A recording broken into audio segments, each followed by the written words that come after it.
Hi అండి, అందరికీ నమస్కారం. Welcome back to our channel. ఈ రోజున వచ్చేసి మనకైతే అన్నదాత సుఖీభవ ఎప్పుడు రిలీజ్ చేస్తారనేది దాని గురించి అయితే మనమైతే ఈ వీడియోలో అయితే చర్చించుకుందాం. సో ముందుగా చూసుకుంటే అన్నదాత సుఖీభవ చాలా రోజుల నుంచి అయితే మనకు ఎప్పుడు వస్తాయని చాలామంది రైతులు అయితే ఎదురు చూస్తున్నారు కదా. ఈ మూడో విడత అన్నదాత సుఖీభవ ఏదైతే ఉందో ఇది ఎప్పుడు రిలీజ్ అవుతుందో ఈ రోజు అయితే మనం మాట్లాడదాం. ముందుగా మన ఛానల్ అయితే మీరైతే సబ్స్క్రైబ్ చేసి మన వీడియోకి అయితే లైక్ చేసి ఛానల్ని సపోర్ట్ చేస్తారని నేనైతే కోరుకుంటున్నా. ఓకే ఫ్రెండ్స్, ఇప్పుడు మన టాపిక్లోకి వెళ్తే ఈ అన్నదాత సుఖీభవ పథకం ఏదైతే ఉందో దీనికి సంబంధించి మనకైతే మన రాష్ట్ర ప్రభుత్వం అయితే 4,000 రూపాయలు, అలాగే కేంద్రం నుంచి అయితే మనకైతే 2,000 రూపాయలు, మొత్తం కలిపి అయితే మనకు 6,000 రూపాయలు ఈ మూడో విడతకి మనకు కేటాయిస్తుంది మన ప్రభుత్వం అయితే.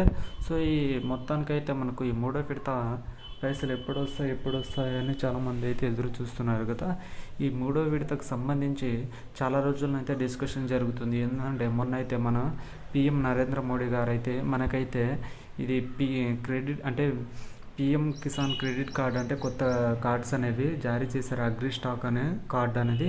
సో ఆ కార్డు ద్వారా ప్రతి ఒక్కళ్ళు అయితే ఈకేవైసీ చేసుకోవాలి. ఆ ఈకేవైసీ చేసుకుంటేనే మనకు అనుసంధానం చేసుకుంటే కార్డుకు అండ్ మనకు అన్నదాత సుఖీభవ రెండు కలిపి లింక్ చేసుకుంటే మనకు పైసలు అనేవి మన ఖాతాలో అనేది జమ అవుతాయి. లేకపోతే ఖాతాలో జమ కావాలన్నట్టుగా మనకైతే ఆధార్కి ఈకేవైసీ చేసుకోవాలన్నట్టుగా చెప్తున్నారు. మన మొత్తానికైతే ప్రతి ఒక్కళ్ళు అయితే చెక్ చేసుకోండి.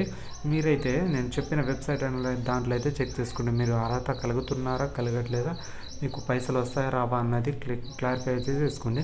ముందుగా చూసుకుంటే అన్నదాత సుఖీభవ ఉంది కదా.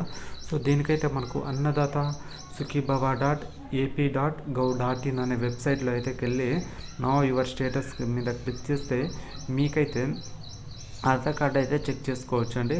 అలాగే నరేంద్ర మోడీ నుంచి వచ్చే పేమెంట్ 2,000 రూపాయలు, దాన్ని కూడా మీకైతే pmkisan.gov.in అనే వెబ్సైట్లో అయితే మీరైతే నా స్టేటస్ దగ్గర ఆధార్ కార్డులతో అయితే మీ పేరు అయితే చెక్ చేసుకోవచ్చు. ఎందుకంటే మీకు పైసలు వస్తున్నాయా రావట్లేదా, మీ లిస్ట్లో మీ పేరు ఉందా అనేది ప్రతి ఒక్కటి క్లారిఫికేషన్ చేసుకోవచ్చు అండి. ఎందుకంటే మనం ప్రతి ఒక్కటి అప్డేట్స్ తెలుసుకుని మనం అన్ని క్లారిఫై చేసుకుంటేనే మన ఖాతాలో అనేది పైసలు జమ అవుతాయి. ఎందుకంటే ఈ కొత్త పథకం అంటే నరేంద్ర మోడీ అగ్రి స్టాక్ అనే ఈ కార్డుని ఎందుకు జారీ చేశారంటే కేంద్రం నుంచి వచ్చే ప్రతి ఒక్క స్కీమ్కి మీరు అర్హులు కావాలన్న, పేద ప్రజలు అర్హులు కావాలన్నట్టుగా మన కేంద్రం అయితే విడుదల చేసిందండి. సో ఓకే ఫ్రెండ్స్, మనకైతే ఈ మార్చి మొదటి వారంలో అయితే రెండో వారంలో అయితే పైసలు పడే సూచనలు ఉన్నాయి. మీరైతే తప్పకుండా అయితే మన ఛానల్ అయితే సబ్స్క్రైబ్ చేసుకోండి. Okay friends, thank you for watching video. జై హింద్.